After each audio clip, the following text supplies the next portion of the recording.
let me provide you some updated information that we now have clarified and be able to expand on. And as indicated, the off-duty personnel who have family in the school were in effect the first responders on scene. And I will identify 3 of them. Detective Daniel Finn, Santa Clarita Sheriff Station Detective Bureau. He had just dropped off a family member at the school and was driving away from the school along the perimeter when he saw all the children running away from the sound of the gunfire. And he turned around and became the very first person on scene. He was accompanied by Officer Sean Yanez from Inglewood Police Department, and then Officer Gus Ramirez from LAPD. So the 3 of them were the very first on scene. They entered the school literally within seconds of the shooting. They were followed within a minute by our uniformed personnel from Santa Clarita Sheriff Station. At approximately 7:41 a.m., they were on scene inside the quad area where the shooting took place. And as indicated earlier, there was trauma kits available at the school for mass casualties. They were deployed by these personnel. Then Deputy James Callahan, who's a Santa Clarita school resource deputy assigned to the school, was there moments later, and he assisted in this process. So this is it's a tragedy every way you look at it, but there's a silver lining behind this, is the fact that off-duty first responders were there and did not hesitate, turned around and went right into the source of the gunfire to attempt to neutralize it.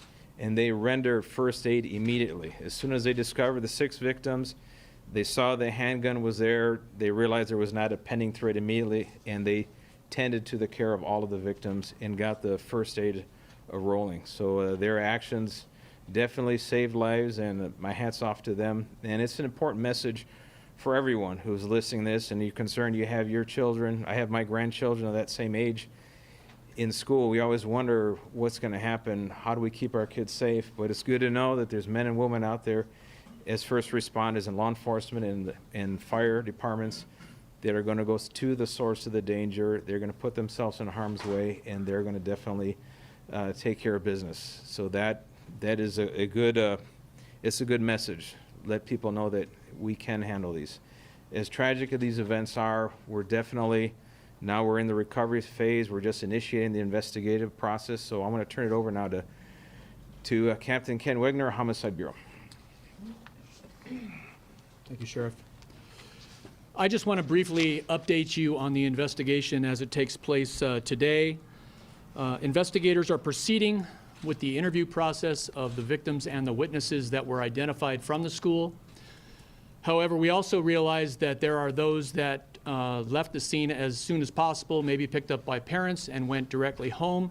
If there is anyone out there that has information that was a witness, that has information either from today or historical information about the circumstances leading up to this shooting, I encourage them to call Sheriff's Homicide Bureau at area code 323-890-5500.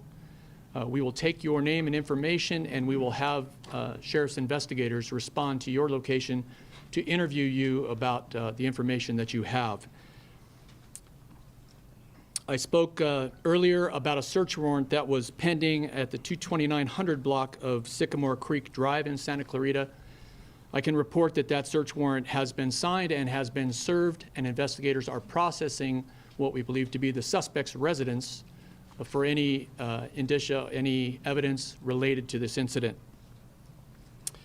I also want to acknowledge, and I believe most of you have reported on this, a posting on the bio of what we believe to be the subject's Instagram account.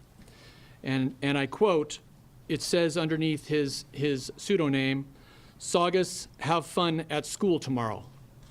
I can confirm that that was posted on his account, and I can also confirm that it has been changed since this incident, which means there is somebody else that has access to this account, be it a hacker or be it a friendly who has his password.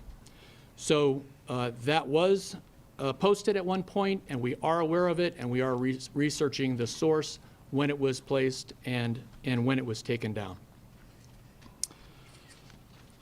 We have not yet established a motive or a nexus between the subject and his victims, other than to say they were all students at the high school together. At this point, I would like to introduce Paul Delacorte from the FBI.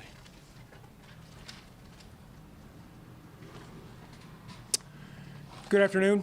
I'm Paul Delacorte, the Assistant Director in charge of the FBI's Los Angeles Field Office.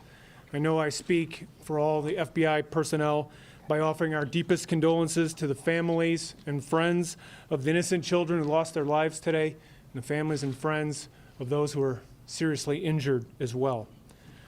The FBI is continuing to provide assistance to the LA County Sheriffs in terms of investigative resources and technical resources, digital media exploitation, social media exploitation, and the personnel necessary to support any other leads that where we can assist. At this time, we have no reason to believe that the subject was acting on behalf of any other group or any ideology. We have no reason to believe there's any threat or any co-conspirators at this time. But this is day one of the interviews and the exploitation, and things could change. The investigation, of course, is ongoing. We will be thorough alongside the Sheriff's Department to follow any leads that we can to leave no stone unturned.